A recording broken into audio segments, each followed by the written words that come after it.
जय हिंद मेरे प्यारे ब्रिजेशियंस एवं टॉपर।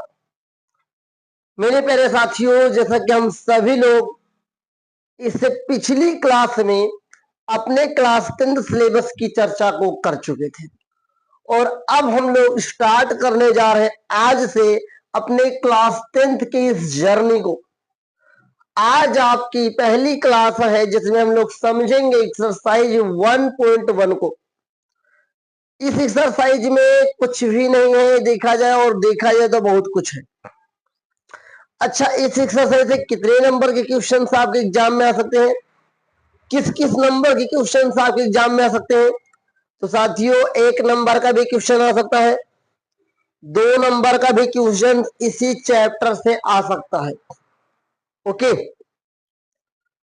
ओके, एक्सरसाइज 1.1 में जितना भी खेल है मेरे प्यारे साथियों, एलसीएम एचसीएफ पे आधारित है और गुणनखंड पे आधारित है, जो कि आपको पहले से ही पता होगा। लेकिन बाकायदा किस सिस्टम से काम करना है हमको एग्जाम को लेकर के, उसी के ऊपर हम लोग चर्चा करेंगे। अगर आप लोग साथियों पहली बार इस क्लास को देख रहे हैं तो आप निश्चिंत होकर बैठिए, आपको सीखने का मौका मिलेगा। चैनल पे पहली बार है तो सब्सक्राइब कर लीजिए। आपके पास पेन कॉपी जरूर होनी चाहिए। हम लोग किस सिस्टम का उपयोग कर रहे हैं, हम लोग न्यू एनसीईआरटी मैथमेटिक्स क्लास 10 का उपयोग कर रहे हैं और जो कि न्यू एनसीईआरटी है वो बहुत ही साथियों अब सॉर्ट कर दिया गया आप सभी के लिए। ओके, तो आइए हम लोग चर्चा करते हैं आज इस प्रश्नों की। एक्सरसाइज 1.1 में जब आप लोग अपनी बुक में देखेंगे तो आपको पहला प्रश्न यही मिलेगा कि निम्नलिखित संख्याओं को आभाज्य गुणनखंडों के गुणनफल के रूपों के रूप में व्यक्त करिए। ये शब्द जो आभाज्य गुणनखंड आया है ये है क्या? इसी को इंग्लिश में बोलते हैं प्राइम फैक्टराइजेशन साथियों। मतलब क्या है, आइए शुरू करते हैं। हल करना हम लोग प्रारंभ करते हैं।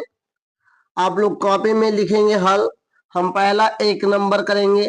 ओके, आभाज्य गुणनखंड का मतलब हुआ ऐसे करेंगे, 2 सते 14 0, 2 3 2 पंचे 30। जब भी आप 2 से किसी भी संख्या को काटेंगे उस संख्या का आधा सोचेंगे, इस बात को याद रखेंगे। दूसरी बात, 2 से ही मैंने क्यों शुरुआत की, अगर साथ किसी भी संख्या का इकाई अंक 0 है, 2 है, 4 है, 6 है, 8 है, इन सभी संख्याओं में से कोई एक संख्या है तो संख्या 2 से ही विभाजित होगी। ओके, अब यहाँ पर आ गया 5, जब लास्ट में 5 आएगा तो या तो वो संख्या 3 से कटेगी या तो संख्या 5 से कटेगी। चूंकि 5 और 3 8 होता है, 8 साथियों 3 से नहीं कटेगा तो यह साथियों 5 से कटेगा। मतलब कि 5 सते 35 और 7 एकम 7। इतना करने के बाद आपको क्या करना है साथियों, 140 बराबर क्या है, 2 गुणे 2 गुणे 5 गुणे 7 और ये पावर लेकर जाना है। 2 कितनी बार है, 2 2 बार है, तो लिख सकते हैं 2 की पावर 2 गुणे 5 गुणे 7 और यही आपका आंसर है। यही आपका क्या आंसर है। उम्मीद करता हूं कि आपको ये प्रश्न जरूर समझ में आया होगा। वो अगर कोई डाउट है तो कमेंट बॉक्स में जरूर पूछिएगा। ओके, चलिए इसी क्रम में इसका दूसरा प्रश्न 156। आपको ये सब आता है तब भी इस पूरी क्लास को देखना चाहिए आपको। चलिए 2 से काटेंगे, 2 का पहाड़ा पड़ो 15 ज्यादा ना हो, 2 से 14, एक बच्चे का एक उधर जाएगा तो 7 नहीं बल्कि 16 होगा, 2 अट्ठे 16 हो जाएगा। फिर ये 8 आया, 2 से कटेगा, 2 तय 6, एक जाएगा उधर तो कितना हो जाएगा 18, 2 9 18 मेरे प्यारे साथियों। 39 आ गया, 39 किससे कटेगा मेरे प्यारे साथियों, ये 3 से कटेगा। तो किससे कटेगा, 3 एकम 3 3 त्रिका 9 और 13 13 से कटेगा, 13 एकम 13। चलिए 156 इक्वल टू क्या हो जाएगा, 2 गुणे 2 गुणे 3 गुणे 13। 2 कितनी बार आया है, 2 की पावर 2 गुणे 3 गुणे 13। ये आपका आंसर हो गया। ऐसे ही हम सभी को करना है। उम्मीद करता हूं कि आपको धीरे धीरे समझ में आ रहा होगा। अगर कोई डाउट है तो कमेंट बॉक्स में पूछते रहिएगा। अगला सवाल लिखा है 3825। मैंने क्या बताया कि लास्ट में अगर किसी संख्या का मेरे प्यारे साथियों 5 आएगा तो या तो वो संख्या 3 से कटेगी या तो वो संख्या 5 से कटेगी। तो हम कैसे पता करेंगे ये संख्या 3 से कटेगी या 5 से कटेगी? अगर इन संख्याओं को जोड़ा जाए और जोड़ने पर जो संख्या आएगी साथियों वो 3 से विभाजित होगी, तो ये संख्या भी 3 से विभाजित हो जाएगी। जैसे 5 2 7, 7 और 8 कितना होता है 15, 15 दिन 18, 18 3 से कटेगा तो ये भी 3 से कट जाएगा। तो आइए 3 से काटते हैं। 3 एकम 3, 3 दूनी 6, 2 बचेगा 22, 3 7 21, तीनों बच्चे 3 बच्चे 15। ओके, अभी भी 3 से कट जाएगा। 3 चौका 12, 3 दूनी 6, 3 बचे 15, 5 2 7 4 11। अब ये 3 से नहीं कटने वाला, अब ये 5 से कटने वाला है। 5 8 40, बचा हम 25, फिर 5 से कटने वाला है। 5 एकम 5, 5 7 35, 17 एकम 17। ओके, ऐसे ही काटना है सभी को। तो 3825 इक्वल टू कितना हो जाएगा 3 गुणे 3 गुणे 5 गुणे 5 गुणे 17। यहाँ पे देखिए 3 कितनी बार आया 2 बार, तो 3 की पावर 2। 5 कितनी बार आया 2 आया, 5 की पावर 2 गुणे 17। ऐसे ही लिखेंगे तभी आपका बोर्ड एग्जाम में नंबर आएगा। यहाँ पे क्या लिखा है, गुणनखंडों के गुणनफल के रूप में लिखना है, तो ठीक ऐसे ही लिखना होता है। थोड़ा सा अलग हुआ है मेरे प्यारे साथियों। अगर आप बोर्ड एग्जाम में इतना करके आएंगे नहीं माना जाएगा, इतना करना ही पड़ेगा। ये सवाल आपके ऑब्जेक्टिव क्वेश्चंस में भी देखने को मिल सकता है, आपके 2 नंबर वाले प्रश्नों में भी देखने को मिल सकता है। इसलिए आपकी प्रैक्टिस अच्छी तरीके से होगी तभी आप अच्छी तरीके से इसको कर पाएंगे। ओके, अगला सवाल देखते हैं हम लोग। अगला सवाल ध्यान दीजिएगा, यहाँ पे अगला सवाल 4 नंबर है। क्या है 5005, 5 से कटेगा 5 एकम 5, 5 एकम 5। अभी मेरे पेरे से 5 के बाद किससे कटेगा, तो ये 5 के बाद 7 से कटेगा। किससे कटेगा 7 से। 7 एकम 7, कितना बचा 3 बचा, उधर जाएगा 30, 7 चौक 28, 7 तिरिक 21। ध्यान दीजिएगा। अब ये साथियों 11 से कटेगा, 11 एकम 11, 1 3 बचा उधर 33, 11 3 33। अब ये 13 से कटेगा। सारी चीजें टेक्निकल होती है, कोई भी चीज बिना प्रैक्टिस के आप नहीं कर पाएंगे। इसको आप अच्छी तरीके से प्रैक्टिस करिएगा। ये सवाल आपको बहुत परेशान कर सकता है ये वाला, इसलिए इसकी प्रैक्टिस आपकी अच्छी से होनी चाहिए। अब हम लोग क्या करेंगे, अब देखेंगे कि 5000 5 बराबर 5 गुणे 7 गुणे 11 गुणे 13। हम देख रहे हैं कि यहाँ पर साथियों कोई भी सिमिलर नहीं है, कोई एक जैसा नहीं है, तो यही आपका आंसर हो जाएगा। ओके, और अगर सिमिलर होगा तो हमें पावर के रूप में लिखना ही पड़ेगा। इस बात को भी अच्छी तरीके से आप लोग जान लीजिए। चलिए, उम्मीद करता हूं कि इतना तो आपको समझ में आ ही गया होगा। अब आइए हम लोग क्वेश्चन नंबर इसका 5 देखते हैं। ध्यान पूर्वक देखिएगा, ये सारे क्वेश्चन आपके लिए बहुत इंपॉर्टेंट है।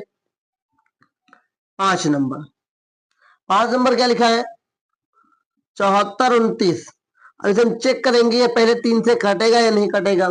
3 से कटेगा नहीं कटेगा ये कब निर्धारित होगा, जब अगर हम इसको जोड़ेंगे और इसका जो योगफल होगा वो 3 से कटेगा, तभी साथियों ये संख्या भी 3 से कट जाएगी। जैसे कि 7 4 11 और 11 और 2 13, 13 और 9 होता है 22। तो मेरे प्यारे साथियों 22 3 से नहीं कटेगा, तो ये भी नहीं कटने वाला। 11 छंग 66, यहाँ पर मेरे प्यारे साथियों 8 बचेगा, फिर 82, फिर ये 11 से नहीं कटेगा। तो ये किससे कटेगा, ये साथियों 17 से कटेगा। इस बात को याद रखिएगा। देखिए हमसे कैसे कटने जा रहा है, ध्यान से देखिएगा। 17 से काटेंगे, 17 चौक 68, यहाँ पे 6 बचेगा, इधर हो जाएगा 62। तो 17 तिया 51, कितना होगा 17 तिया 51। अब मेरे प्यारे साथियों 62 में से जब 51 जाएगा तो 11 बचेगा, इधर हो जाएगा 119। 17 का पहाड़ा जब हम लोग 7 बार पढ़ेंगे, ध्यान से देखिएगा, 17 का पहाड़ा जब 7 बार पढ़ेंगे तो कितना आएगा 119 आएगा। अब 17 के बाद साथियों ये कटेगा 19 से। किससे कटेगा 19 से। ओके, ध्यान से देखिए 19 या 57 ज्यादा होगा, 19 दूना लेकर जाएंगे 38, 19 दूना 38 हो जाएगा मेरे प्यारे साथियों। यहाँ पर कितना बचेगा 6 बचेगा, सॉरी 5 बचेगा, 57। तो 19 3 57 हो जाएगा, और 23 मेरे प्यारे साथियों 23 से ही कटेगा। तो ये आला और ये आला, मतलब कि 4 नंबर और 5 नंबर बहुत ही ध्यान से आपको प्रैक्टिस करने की जरूरत है, तभी आप इसका आंसर अच्छी तरीके से जान पाएंगे। ओके, तो हम लोग क्या करेंगे, ये 7429 इक्वल टू 17 गुणे 19 गुणे 23, और यही आपका क्या होगा मेरे प्यारे साथियों, आंसर होगा। ओके, तो हम लोग एक्सरसाइज 1.1 के पहला नंबर के इन 5 प्रश्नों को देख लिए हैं, और इसमें से एक ना एक प्रश्न आपको देखने को मिलेगा आपके बोर्ड एग्जाम में, ऑब्जेक्टिव के सवाल में। साथियों, मैं बार बार कहता हूं कि जो मैथ का पेपर होगा उसमें डाटा बदला जा सकता है, लेकिन तरीका नहीं बदला जा सकता। मतलब मेरे प्यारे साथियों, कि अगर आभाज्य गुणनखंड का आया है तो आभाज्य गुणनखंड ऐसे ही किया जाएगा, वहां पे कोई भी संख्या दिया जा सकता है, ये आप कंप्लेन वहां कर भी नहीं सकते हैं कि ये मेरी बुक में नहीं डिजिट लिखा है। मैथ में डिजिट को बदला जा सकता है, लेकिन तरीके को नहीं। आपके मन में एक सवाल जरूर उत्पन्न होना चाहिए कि इस पर सवाल को आभाज्य गुणनखंड विधि क्यों कहा गया। यहाँ पर देखिए, इस लाइन को देखिए, इस लाइन को देखिए, इस लाइन को देखिए, इस लाइन को देखिए और इस लाइन को देखिए। इस लाइन में मेरे प्यारे साथियों जितनी भी संख्या आएंगी वो सब आभाज्य होंगी। आभाज्य मतलब होता है वे संख्याएं जो किसी की पहाड़े में ना आए, स्वयं के पहाड़े में कटे, एक को छोड़ करके स्वयं के पहाड़े से कटती हैं, उन संख्याओं को आभाज्य संख्या कहते हैं। तो मेरे पे 2 5 7, 2 3 13, 3 5 17, 5 7 11 13, ये सब कहाँ है, 17 19, ये सब खुद के पहाड़े से कटेंगे। तो आभाज्य गुणनखंड विधि का मतलब ये होता है मेरे प्यारे साथियों कि इस साइड में जो भी संख्याएं आएंगी वो सब आभाज्य होंगी। उम्मीद करता हूं कि आपको जितना भी मैंने समझाया है ये समझ में आया होगा, और इसके पक्ष के साथ साथ अब और कुछ सीखने का मौका मिलेगा। तो आइए हम लोग आगे बढ़ते हैं कुछ और। आइए मेरे साथियों, प्रश्नावली 1.1 के हम लोग क्वेश्चन नंबर 2 को देखते हैं। ये सारे क्वेश्चन जो क्वेश्चन नंबर 2 है, ये प्रश्न आपके एग्जाम में मेरे प्यारे साथियों या तो 2 नंबर में आ सकता है या तो 4 नंबर में आ सकता है। अब प्रश्न कैसे पूछेगा ये मैं आपको बता दूंगा। देखिए, सवाल यहाँ पर जो पूछा आपकी बुक में लिखा हुआ है कि पूर्णांकों के निम्नलिखित युग्मों के एचसीएफ और एलसीएम ज्ञात कीजिए तथा इसकी जांच कीजिए कि दो संख्याओं का गुणनफल बराबर एचसीएफ गुणे एलसीएम है। देखिए मेरे प्यारे साथियों, अगर ये 2 नंबर में आएगा तो केवल ये आएगा कि एचसीएफ और एलसीएम ज्ञात कीजिए, और जब यही प्रश्न 4 नंबर में आएगा तो एलसीएम एचसीएफ निकालने के बाद ये भी पूछेगा कि जांच कीजिए इन दोनों का गुणा एलसीएम और गुणे एचसीएफ के बराबर है या नहीं है। तो आइए करना प्रारंभ करते हैं। सबसे पहले हल लिखना ये हमारी प्राथमिकता बन जाती है। पहला हल हम करेंगे, पहले हम 26 का फैक्टर कर लेते हैं। 2 एकम 2, 2 3 6, 13 आभाज्य संख्या है, 13 13 से कटेगा। 91 91 मेरे प्यारे से याद रखिए ये 7 से कटने वाली संख्या है, तो किसे कटेगा, 7 एकम 7। कितना बचा मेरे पे, उधर बचा 2, उधर जाएगा 21, 7 त्रिक 21, और 13 13 से कटेगा तो 13 एकम 13। अब हम लोग क्या करेंगे, सभी संख्याओं के फैक्टर्स को अच्छी तरीके से लिख लेंगे। 2 गुणे 13, यहाँ पर 91 है तो मेरे पैसे तो 7 गुणे 13। क्या क्या निकालना है, एचसीएफ और एलसीएम दोनों ज्ञात करना है। तो एचसीएफ पहले ज्ञात करेंगे। एचसीएफ में साथियों जिन संख्याओं का जोड़ा बनता है उसी को केवल लेते हैं, तो एचसीएफ 13 हो जाएगा। लेकिन जब हम बात करेंगे एलसीएम की तो जो जोड़ा बना उसे तो लिख लेंगे, और जो संख्याओं का जोड़ा नहीं बनता उसे भी लिख लिया जाता है।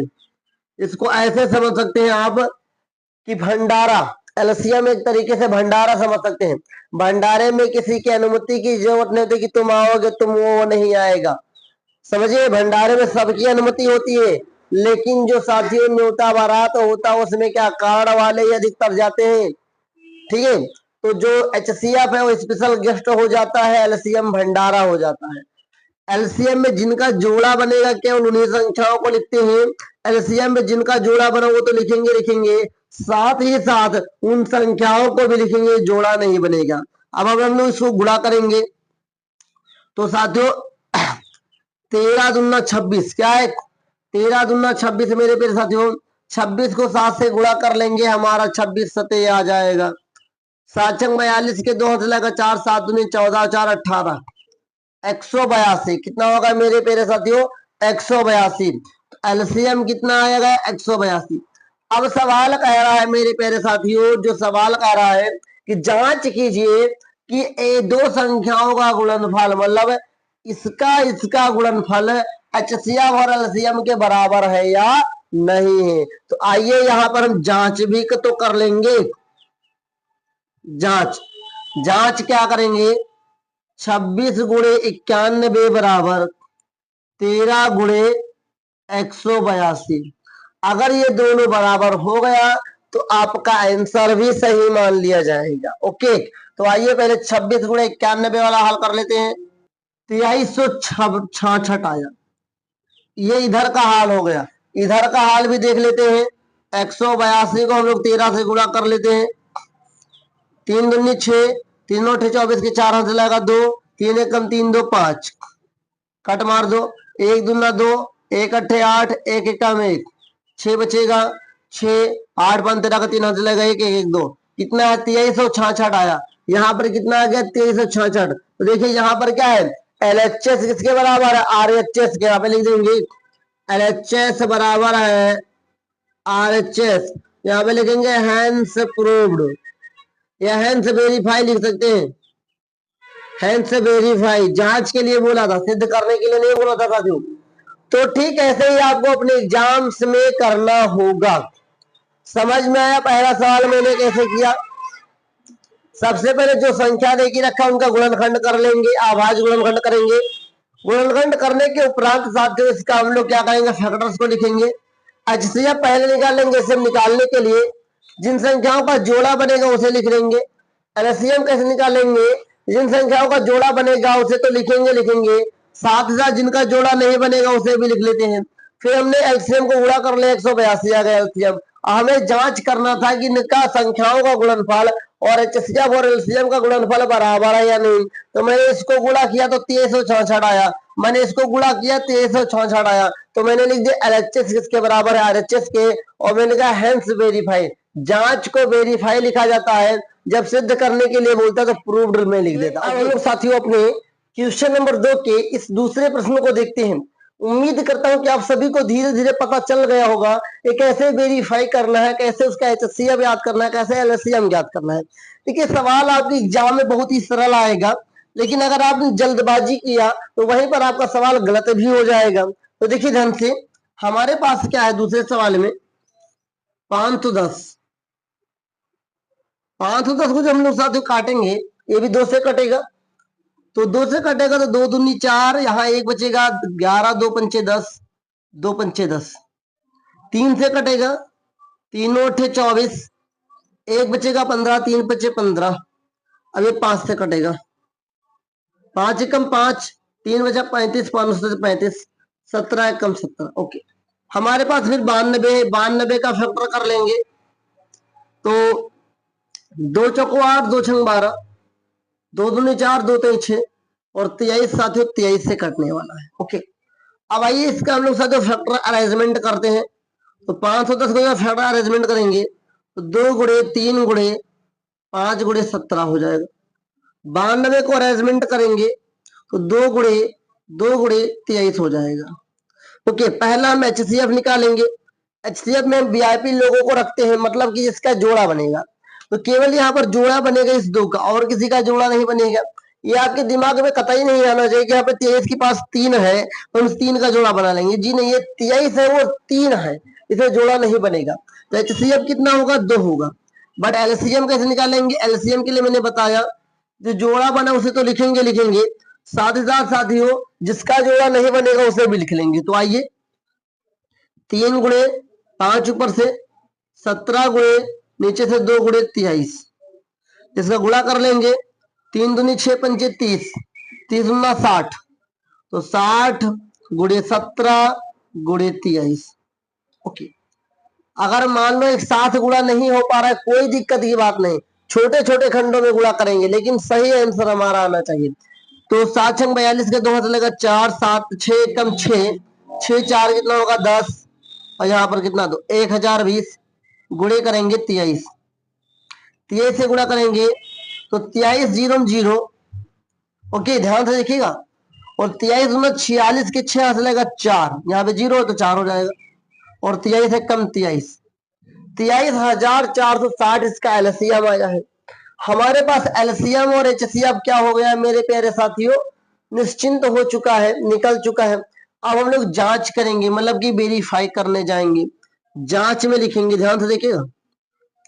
जांच में इन दोनों संख्याओं का गुणनफल किसके बराबर होना चाहिए, एलसीएम और एचसीएफ के बराबर होना चाहिए।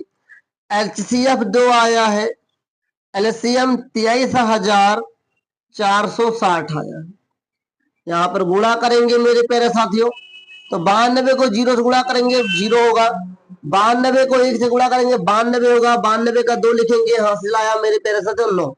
92 को 5 से गुणा करेंगे तो 460 आएगा, और 460 में जब मेरे प्यारे साथियों 9 जोड़ेंगे तो कितना हो जाएगा, आप बता दीजिए। 469 हो जाएगा। कितना हो जाएगा, 469, मतलब 46,920 इसका गुणनफल आया। यहाँ पर भी हम लोग गुणा करेंगे, 2 जीरो 0 हो जाएगा, 6 दूनी 12 का 2 हंसेगा 1 हो जाएगा, 4 दूनी 8 1 9 हो जाएगा, 3 दूना 46 हो जाएगा। यहाँ पर हमने क्या देखा कि जो संख्याओं का गुणनफल है वो किसके बराबर है, एचसीएफ और एलसीएम के गुणनफल के बराबर है। यहाँ पर लिख देंगे एलएचएस बराबर आरएचएस, इसी को बोलेंगे मेरे प्यारे साथियों हेंस वेरीफाई।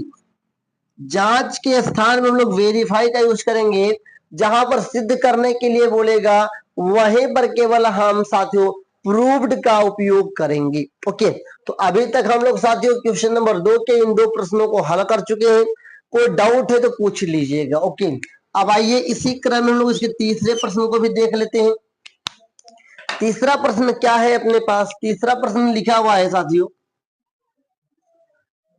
336 और यहाँ पर 54। ओके, ये टोटल अरेंजमेंट के साथ हम लोग काम करेंगे, इस बात को भी ध्यान रखेंगे। जब हम लोग इसे 2 से काटेंगे तो 2 1 कम 2, 1 बचेगा, मतलब 13, 2 छंग 12, 1 बचेगा 16, 2 अट्ठे 16, 2 से काटेंगे, 2 अट्ठे से 9, 2 चौको 8, 2 फिर 2 से काटेंगे, 2 दूनी 4, सॉरी 2 चौको 8, 2 दूनी 4, 2 से काटेंगे, 2 दूनी 4, 2 1 कम 2, 21 आया, 3 से कटेगा, 3 से 21, 7 कम 7, 54 है, 2 से कटेगा पहले साथियों, 2 दूनी 4, 2 सत्ते 14, 3 9 27, 3 त्रिका 9, 3 1 कम 3। ओके, कोई डाउट नहीं होना चाहिए। अब आइए हम लोग क्या करेंगे, इसका अरेंजमेंट करेंगे। तो 336 बराबर 2 गुणे 2 गुणे 2 गुणे 4 बार 2 है, 2 गुणे 3 गुणे 7। यहां पर 54 बराबर क्या करेंगे, 54 बराबर 2 गुणे 3 गुणे 3 गुणे 3। यहां पर ये जोड़ा बना और ये जोड़ा बना, और तो कोई जोड़ा नहीं बना। तो एचसीएफ निकालेंगे मेरे प्यारे से, ध्यान से देखिएगा। एचसीएफ कैसे निकालेंगे, 2 गुणे 3 तो कितना आया, 6 आ गया। और एलसीएम जब निकालेंगे तो जो जोड़ा बनाया वो तो पहले लिख लेंगे, 2 गुणे 3 हो जाएगा, गुणे में अब इन तीनों को लिखेंगे, 2 दूनी 4 दूनी 8। अरेंजमेंट करना सीखिए, वहां पर 7 बचा 7 लिख लेंगे, यहाँ पर 3 त्रिका 9, और तो कुछ बचा नहीं। ओके, इसको गुणा करेंगे, 3 दूनी 6, 6 अठे 48, 9 सत्ते 63। अब इसका गुणा कर लेंगे तो अपना आंसर आ जाएगा। ओके, यहाँ पर हम लोग ले लेते हैं क्या है, 48 गुणे 63, 48 गुणे 63 कितना आया, 30 और 24 आया। एलसीएम कितना आया मेरे पे साथियों, 30 और 24 आया। तो एलसीएम और एचसीएफ तो हमें पता चल गया। अब हम उसे वेरीफाई करेंगे, क्या करेंगे, अब इसे हम लोग वेरीफाई करेंगे। अब इस सवाल का मैं यहाँ पर वेरीफाई करने जा रहा हूँ, ध्यान से देखिएगा। इस सवाल का मैं इस स्थान का उपयोग करके मैं वेरीफाई कर ले रहा हूँ, जिससे कि साथ उस जगह की कमी है। तो आइए जांच लिखते हैं। जांच में हम लोग क्या देखते हैं कि इसका गुणा इसके गुणे के बराबर होना चाहिए, मतलब कि 336 गुणे 54 जो है वो किसके बराबर होना चाहिए मेरे प्यारे साथियों, ये होना चाहिए 6 गुणे 30 24 के बराबर। तो हम लोग इसको गुणा कर लेते हैं। ओके, तो जब हम इसका गुणा करेंगे तो मेरे पे 18 144 आने वाला है। इसको भी गुणा करके देख लेते हैं। तो 6 चौको 24 के 4 हाथ लगाएगा 2, 6 दूनी 12, तो 14 का 4 हाथ लगाएगा 1, 6 त्रिक 18। ये भी क्या आया 1844 आया। तो दोनों को गुणा करने पर कितना है 18144 आया। तो यहाँ पर हम लोग लिख देंगे साथियों कि LHS इक्वल टू मेरे पेरे साथियों RHS, और क्या हो गया हेंस वेरीफाई, क्या हो गया हेंस वेरीफाई। ओके, अगर कोई डाउट हो पूछ लीजिए। अब वेस्ट मटेरियल हम लोग मिटा देंगे, जो गुणा उड़ा करेंगे वो हम लोग रेप कार्य पे कर लेंगे अपने एग्जाम के अंदर। ओके, तो मैंने क्या किया कि क्वेश्चन नंबर 2 को जब मैंने आपको सिखाया और मैंने बताया कि अगर 2 नंबर में पूछेगा तो केवल HCF और LCM निकालने के लिए पूछेगा, अगर 4 नंबर में पूछेगा तो मेरे प्यारे सब्जेक्ट पूछ सकता है कि वेरीफाई करिए। तो वेरीफाई करने के लिए क्या है कि इन दोनों संख्याओं का गुणा किसके बराबर होना चाहिए, HCF और LCM के बराबर होना चाहिए, तभी आप इस चीज को वेरीफाई कर पाएंगे। इसके आधार में कभी कभी सवाल कई प्रकार के सवाल पूछते हैं, तो वो लोग जब हम लोग PY की जनवरी में करेंगे तब देखा जाएगा सवाल को जो बोर्ड एग्जाम में पूछा। लेकिन अभी हम लोग क्या देख रहे हैं, अपने सिलेबस के अकॉर्डिंग चल रहे हैं। ओके, तो अगर कोई डाउट है क्वेश्चन नंबर 2 में तो कमेंट करके पूछ लीजिए। और आइए इसी क्रम में हम लोग साथियों अगले प्रश्न की ओर चलते हैं। अब आइए हम लोग साथियों क्वेश्चन नंबर 3 की बात करते हैं। क्वेश्चन नंबर 3 क्या है सर 1.1 का कि आभाज्य गुणनखंड विधि से निम्नलिखित पूर्णांकों के HCF और LCM ज्ञात कीजिए। तो मैंने बताया जब केवल HCF और LCM की बारी आएगी तो साथियों ये क्वेश्चन केवल 2 नंबर का आएगा। कितने आएगा 2 नंबर का आएगा। ओके, तो आइए इसको हम लोग हल करते हैं। सबसे पहले आप लोग जब भी आपके पास कॉपी मिलेगी हल जरूर लिखेगा। हल का पहला नंबर 12 का गुणनखंड, आभाज्य गुणनखंड विधि लिखा तो आभाज्य गुणनखंड विधि यही होती है 2 छंग 12, 2 ताई 6, 3 एकम 3, 15, 3 पचे 15, 5 एकम 5, 21, 3 सत 21, 7 एकम 7। ओके, ध्यान से रखिएगा हल। ओके, पहले हम 12 का अरेंजमेंट करेंगे 2 गुणे 3 से। 15 का अरेंजमेंट क्या होगा 3 गुणे 5। 21 का क्या होगा 3 गुणे 7। हमें पहले HCF निकालना है प्यारे बच्चों। तो यहां से देखेंगे तो केवल 3 का जोड़ा बन रहा है तीनों में, तो 3 हो जाएगा HCF। LCM की बात करेंगे मेरे प्यारे बच्चों, 3 इसे लिखेंगे, फिर जो बचा उसे लिखेंगे 2 दूनी 4, यहाँ पे लिखेंगे 4 कैसा है मैंने वहीं पर 2 दूनी 4 कर लिया, ये 5 और ये 7, 4 तय 12, 12 पंचे 60, 60 और 6 कितना होता है 60 छंग होता है साथियों 420। तो 420, तो LCM कितना है 420 आया, HCF कितना आया 3 आया। ओके, तो अगर आप लोग ऐसे करेंगे धीरे धीरे तो आपकी प्रैक्टिस हो जाएगी। तो यहाँ पे लिख देंगे अतः HCF बराबर 3 तथा LCM बराबर 420। उम्मीद करता हूं कि क्वेश्चन नंबर 3 का पहला आपको समझ में आया होगा। ओके, अब देखिए इसी का दूसरा नंबर, ये तो बहुत ही इंपॉर्टेंट है, ये भले आपके एग्जाम में ना है लेकिन आपको कंफ्यूज करने के लिए इतना हिम्मत तो वो दोनों रखते ही रखते हैं। तो अगर हम क्वेश्चन नंबर 2 की बात करेंगे ध्यान से देखिएगा, 17 का जब फैक्टर करेंगे तो 17 से कटने वाला है, 17 कम 17, 23 केवल 23 से कटने वाला है, 23 से कम 23, 29 केवल अपने आप से मतलब कि 29 केवल 29 से ही कटने वाला है, 29 से कम 29। ओके, तो जब इसका अरेंजमेंट करेंगे 17 का मतलब क्या हुआ 17 गुणे 1 हो गया, 23 का मतलब क्या हुआ 23 गुणे 1 हो गया, 29 का मतलब क्या हुआ 29 गुणे 1 हो गया। तो जब हम HCF की बात करेंगे तो इन तीनों में क्या है एक ही तो मिल रहा है मेरे प्यारे साथियों, तो HCF इसका 1 आने वाला है। LCM की बात करेंगे तो 1 तो साथ में मिला, इन तीनों में कुछ नहीं मिला, तो 17 गुणे 23 गुणे 29। अगर इन तीनों को गुणा करेंगे तो अपना आंसर आ जाएगा। तो गुणा कर लेते हैं मेरे प्यारे साथियों, 17 या 51, 17 में कितना होता है 51। ध्यान से देखिएगा 17 या 51 का 1 लिखेंगे हंसला है 5, 17 दूना 34 और 34 और 5 तो होता है 39, 391 गुणे 29। अब 391 को हम 29 से गुणा कर लेंगे, अपना आंसर आ जाएगा। ध्यान से देखिएगा, तो 391 29 से गुणा करेंगे, 9 एकम 9, 9 9 81 के घर चला 8, 9 त्रिक 27, 27 8 35 होता है। ओके, 2 एकम 2, 2 9 18 चलेगा 1, 3 दूनी 6 7, 9 3 8 5 13 का 3 चलेगा 1, 7 त्रिक 21, 7 3 10 11, कितना है 11,339। ये आपका क्या है, इसका एलसीएम आया। तो क्या लिखेंगे, लिखेंगे अतः HCF बराबर 1 तथा एलसीएम बराबर 11,339 है। उम्मीद करता हूं ये क्वेश्चन नंबर आपको 2 भी समझ में आ गया होगा कि कैसे करना है। अब आइए इसी क्रम में हम लोग साथियों इस क्वेश्चन नंबर 3 को देखते हैं, क्योंकि साथियों ये तीनों सवाल अपने आप में अपने हिम्मत को रखते हैं और ये तीनों सवाल आपके लिए बहुत ही इंपॉर्टेंट है साथियों। तो जब हम साथियों तीसरा प्रश्न कर रहे हैं, तो 8 किससे कटेगा, 2 चौको 8, 2 दूनी 4, 2 एकम 2, 9 किससे कटने वाला है, 3 त्रिका 9, 3 एकम 3, 25 किसने कटने वाला है, 55 25, 5 एकम 5। ओके, आइए इनके फैक्टर्स को अरेंजमेंट करते हैं।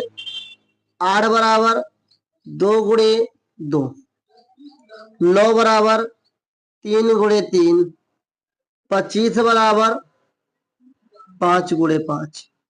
कुछ नहीं मिल रहा है, सब में एक जरूर लिखिएगा। तो हमें पहले HCF ज्ञात करना है। तीनों में क्या मिला, एक मिला, HCF 1 हो गया।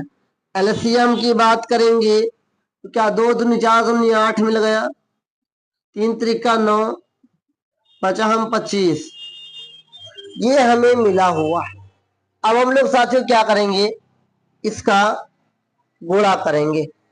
तो सबसे पहले अगर हम लोग दिमाग लगाए, थोड़ा सा भी दिमाग लगाएंगे, तो हम इसको अगर इसको गुणा करेंगे तो थोड़ा 8 पंचे 40, हमें थोड़ा एक जीरो मिल जाएगा। और जहां पर जीरो मिल जाता है अगर गुणा करना थोड़ा और आसान हो जाता है। तो मेरे प्यारे साथियों 25 चौको होता है 100 और 25 अट्ठे होगा 200, तो 25 अट्ठे कितना हो गया 200 गुणे में 9, और 9 को 2 से गुणा करेंगे 18 आएगा, डबल जीरो लगा के 1800। तो एलसीएम कितना आएगा, 1800 आएगा। HCF कितना आएगा, 1 आएगा। तो यहाँ पे लिखेंगे अतः HCF बराबर 1 तथा एलसीएम बराबर 1800। उम्मीद करता हूं कि आपको यह सवाल समझ में आया होगा और वेस्ट मटेरियल को हम यहाँ पर मिटा देंगे। ओके, रफ कर देंगे। तो अभी तक साथियों हम लोग एक्सरसाइज 1.1 के क्वेश्चन नंबर 3 तक के प्रश्नों को हल कर चुके हैं। अगर कोई डाउट है तो कमेंट करके पूछ लो। और आइए आगे हमें 7 नंबर तक प्रश्नों को पहुंचना है, लेकिन अब इसके आगे बहुत ही सिंपल सिंपल सवाल है। 4 नंबर, 5 नंबर, 6 नंबर, 7 नंबर, ये सारे के सारे प्रश्न बहुत ही सिंपल है। जितना भी समय लगा उससे कम समय में अब आगे के प्रश्नों को हम लोग हल करने वाले हैं। तो आइए आगे बढ़ते हैं। अब आइए हम लोग देखने जा रहे हैं साथियों क्वेश्चन नंबर 4 और 5 को। साथियों क्वेश्चन नंबर 4 जो आपके एग्जाम में आएगा, ये 2 नंबर में, 1 नंबर में पूछ सकता है। ओके, लेकिन ये अधिकतर चांस है कि साथियों ये ऑब्जेक्टिव सवाल में ही पूछेगा। अधिकतर चांस ये भी बन सकता है कि ये सवाल जो आपके सामने दिख रहा है ये सवाल आए ही ना, वहां पे संख्या बदला जा सकता है, लेकिन तरीका यही रहेगा। लेकिन अब जो मैं तरीका बताने जा रहा हूँ, जो आपको मेथड बताने जा रहा हूँ, ये तरीका बहुत ही इजी है, बहुत ही इंपॉर्टेंट है। ओके, ध्यान से देखिएगा। यहाँ पे हल लिखेंगे और यहाँ पे लिखेंगे दिया है कि, क्या देख के रखा है साथियों, यहाँ पे लिखा हुआ है आपके सामने कि HCF 306 का मसा 657 बराबर 9। तो HCF कितना देके रखा है, 9। इसको हम A मानेंगे, इसको हम B मानेंगे, पहली संख्या को दूसरी संख्या को B मानेंगे। A बराबर 306 देके रखा है, B बराबर 657 देके रखा है। एलसीएम ज्ञात करना है। एलसीएम का सूत्र याद रखिएगा, एलसीएम बराबर A गुणे B बटा HCF होता है। अब मान लो HCF निकालना होता है तो HCF वहां चला जाता है, एलसीएम यहाँ चला आता। तो एलसीएम बराबर क्या होगा, ए का मान कितना 306 है और यहाँ पर बी का मान 657 है। तो यहाँ पर साथियों नीचे एचसीएफ का मान 9 है। अब हम लोग काटने का प्रयास करेंगे, जहां से भी कटेगा कैसे भी कटेगा वो हमको नहीं पता, लेकिन काटेंगे साथियों। तो 9 को काटेंगे, यहाँ से 9 त्रिक 27 कटे जाएगा। हाँ 9 एकम 9, 9 त्रिक 27, 4 बचेगा 36, 9 चौक 36, कितना हो गया साथियों 34 गुणे 657 हो गया। अब 34 से गुणा कर लेंगे, यहाँ ध्यान से देखिए 657 को 34 से गुणा कर लेंगे, 4 7 28 के 8 हासिल आएगा 2, 4 पंचे 20 हो 2 22 का 2 हासिल आएगा 2, 6 को 24 2 26 गुणा करेंगे, 3 7 21 का 1 हासिल आएगा 2, 5 15 तो 17 का 7 हासिल आएगा 1, 36 18 1 19, 8 3 7 6 13 3 हासिल आएगा 1, 9 2 11 1 12 का 2 हासिल आएगा 1 1 1 2, कितना है मेरे पेज से, तो एलसीएम आएगा 22,329। ये आपका आंसर हो गया। उम्मीद करता हूँ ये आपको समझ में जरूर आया होगा। और जब भी आप बोर्ड एग्जाम में जाए मैथ के पेपर में आपका पेंसिल जरूर हो। इस प्रकार के छोटे छोटे गुणे को कहीं पर भी करके आप पेंसिल से करेंगे, उसे बाद में इरेज कर देंगे। तो छोटे छोटे सवाल की गुणे करने के लिए आप अगर यूज करेंगे पेन का और ज्यादा पेज बर्बाद करेंगे रफ्तार में, तो आपका गलत इम्पैक्ट पड़ सकता है। ओके, तो आपको छोटे छोटे गुणे को पेंसिल से करना है, फिर उसको बाद में इरेज कर देना है। देखिए कैसे किस तरीके से मैंने आपको एलसीएम निकाल दिया। आपका एचसीएफ भी पूछ सकता है, आपका पहली संख्या भी हो सकता है, दूसरी संख्या भी हो सकता है, सूत्र यही रहेगा, फॉर्मूला यही रहेगा। तो क्वेश्चन नंबर अगर 4 में कोई डाउट है तो पूछ लीजिए, फिर इसी क्रम में हम लोग आगे बढ़ते हैं। अब मेरे प्यारे साथियों क्वेश्चन नंबर 5 में पूछा है कि जांच कीजिए कि क्या किसी प्राकृत संख्या n के लिए किसी संख्या 6 की पावर n अंक 0 पर समाप्त होगा कि नहीं होगा। तो कह रहा है कि अगर किसी भी संख्या की पावर n है और 6 की पावर n है, तो मतलब 6 का अगर कोई भी संख्या पावर में लगा दिया जाए तो क्या 0 पे समाप्त होगी या नहीं। तो पहले 0 पे कब समाप्त होगी इसको हम लोग देखते हैं। यहाँ पे हल लिखेंगे और 6 की पावर n बराबर हम लोग लिख सकते हैं साथियों 2 गुणे 3 की पावर n। 6 का गुणनखंड क्या होगा, 2 गुणे 3 होगा। और यहाँ पे लिखेंगे, ध्यान से देखिएगा, लिखेंगे चूंकि किसी संख्या का 0 पर समाप्त होने के लिए किसी संख्या का 0 पर समाप्त होने के लिए उस संख्या का गुणनखंड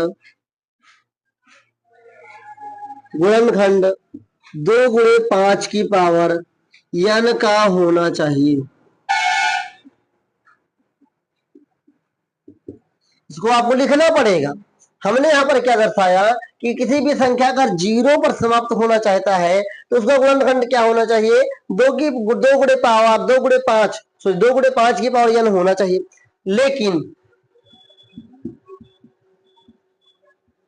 लेकिन यहां पर 6 की पावर n का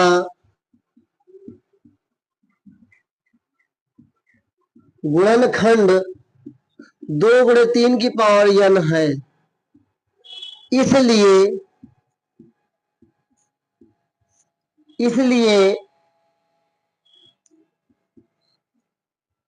किसी प्राकृतिक संख्या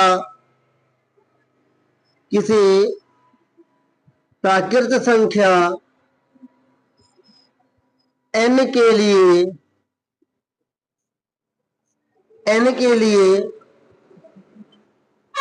संख्या 6 की पावर n अंक 0 पर समाप्त नहीं हो सकती है। इस बात को याद रखें, बस इतना ही लिखना है इस सवाल में। ये सवाल आपके ऑब्जेक्टिव में पूछ सकता है कि ये संख्या समाप्त हो सकती है नहीं हो सकती है, तो नहीं हो सकती। क्यों नहीं हो सकती है, इस संख्या का गुणनखंड मेरे प्यारे साथियों क्या 2 गुणे 3 है। अगर यही संख्या 10 होता तो हो जाता, क्योंकि 10 का गुणनखंड क्या होगा, 2 गुणे 5 होगा। और जिसका भी कहीं पर भी 2 गुणे 5 किसी भी संख्या के गुणनखंड में आ गया तो समझ लो उसका अंत मेरे प्यारे साथियों 0 से होगा। तो उम्मीद करता हूँ क्वेश्चन नंबर 4 और 5 भी आपको समझ में आ गया होगा। और आइए इसी क्रम में हम लोग आगे बढ़ते हैं और अब हम लोग साथ क्वेश्चन नंबर 6 और 7 को भी देख लेते हैं। अब आइए हम लोग देखते हैं क्वेश्चन नंबर 6 को। क्वेश्चन नंबर 6 लिखा साथियों कि व्याख्या कीजिए कि 7 गुणे 11 गुणे 13 प्लस 13 और 7 गुणे 6 गुणे 5 गुणे 4 गुणे 3 गुणे 2 गुणे 1 प्लस 5 भाज्य संख्याएं क्यों है। ये सवाल खुद कह रहा है कि भाज्य संख्या है ये दोनों, बट क्यों है ये हमें सिद्ध करना। आइए हल करते हैं।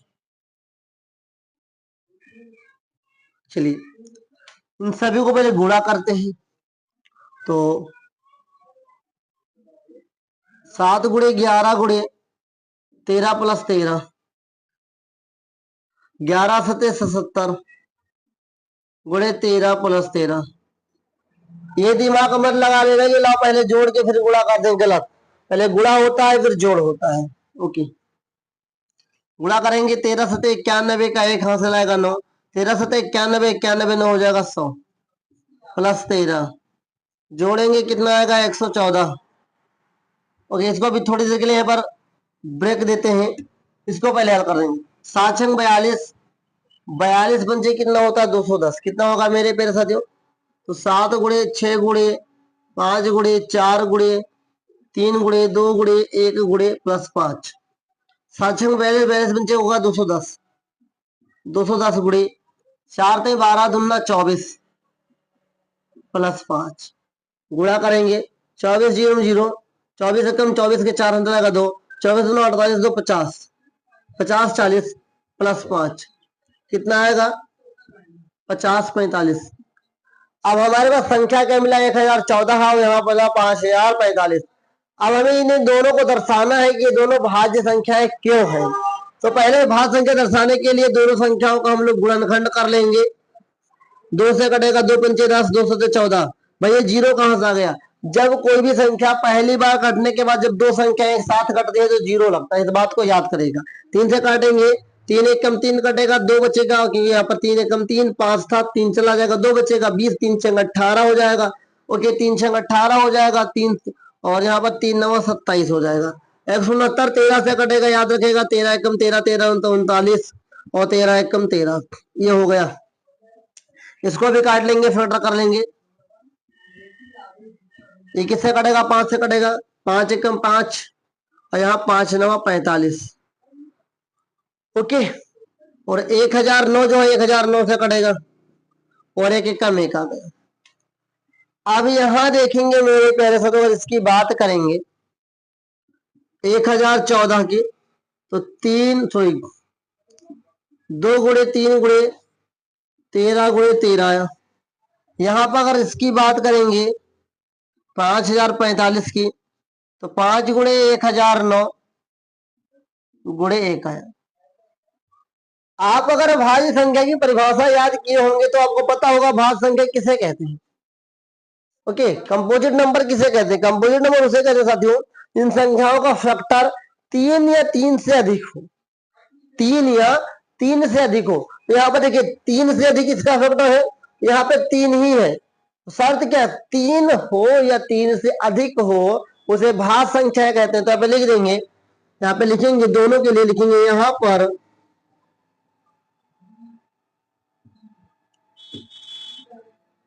दोनों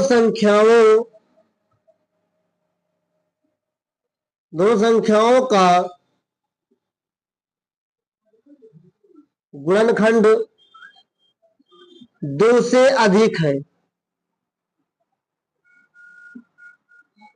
इसलिए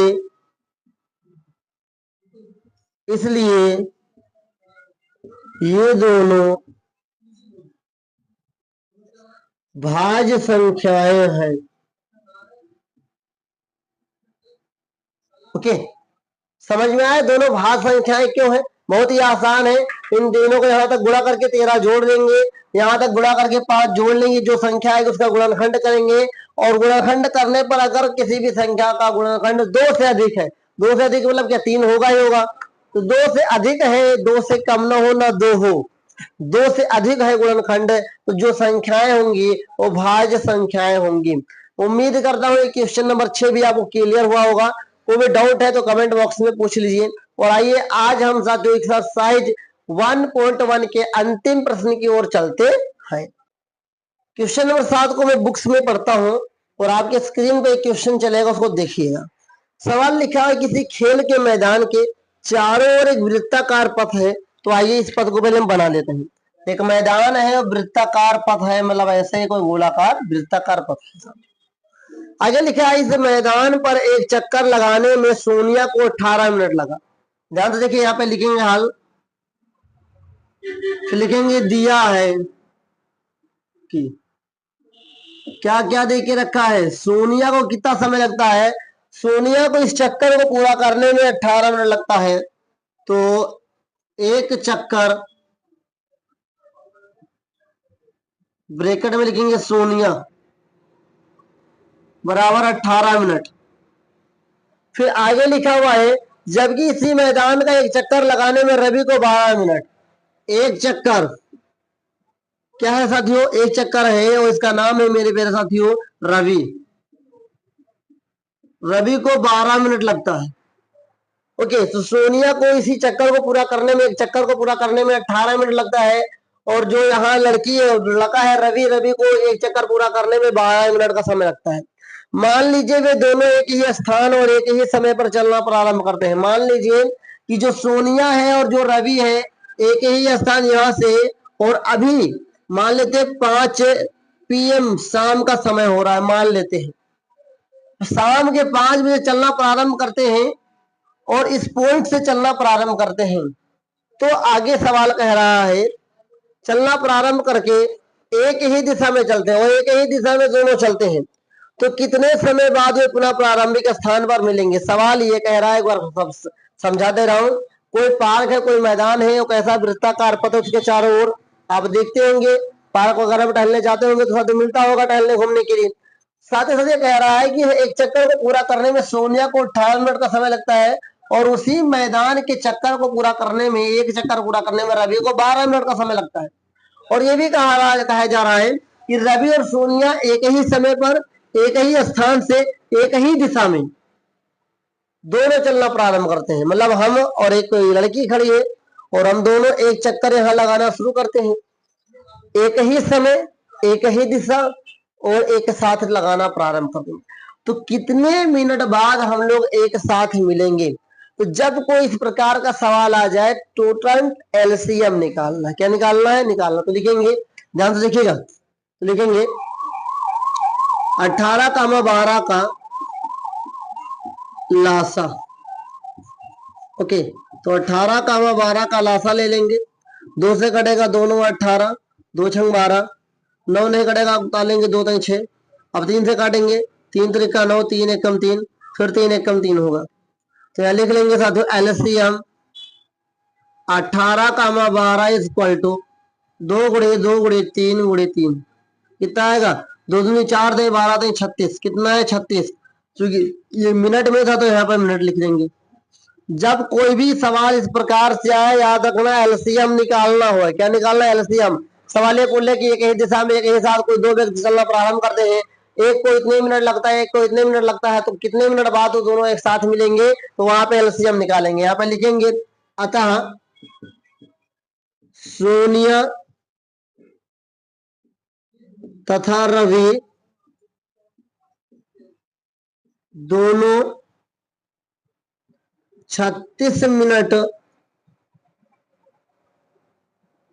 बाद पुनः एक साथ मिलेंगे।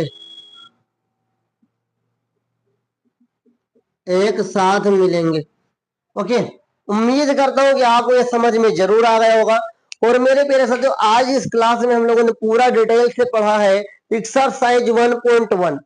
एक ही क्लास के अंदर मैंने आपको समझा दिया 1.1 और जितना मैंने बताया है मेरी पूरी 100% की गारंटी है, इससे बाहर कोई भी सवाल नहीं आने वाला। एक मैं डिस्क्लेमर देना चाहूंगा कि शब्द बदले जा सकते हैं, अंक बदले जा सकते हैं, तरीका नहीं बदला जा सकता है। अगर आपको सवाल लगाने का तरीका पता हो जाएगा तो आप कोई भी अंक बदल कर दे देगा एग्जामिनर, आप उस सवाल को जरूर लगा देंगे। ओके, तो उम्मीद करता हूं कि आज इस क्लास से आपने पूरी एक्सरसाइज को अच्छी तरीके से सीखा होगा। एक ही बात विनती करूंगा, इस क्लास को खत्म होने के बाद आप एक बार रिवीजन जरूर करेंगे। जब रिवीजन स्ट्रांग होगा तभी आपका एक्सरसाइज में कमांड होगा। तो आइए आज इस एक्सरसाइज को यहीं पर समाप्त करते हैं और इसके नेक्स्ट क्लास में हम लोग इसके आगे के एक्सरसाइज को देखेंगे और समझेंगे। बार बार मैं यही कहूंगा, रिवीजन करते रहिएगा जिससे कि सवाल पर आपका कमांड बन जाए। मिलेंगे नेक्स्ट क्लास में, तब तक के लिए जय हिंद, वंदे मातरम साथियों।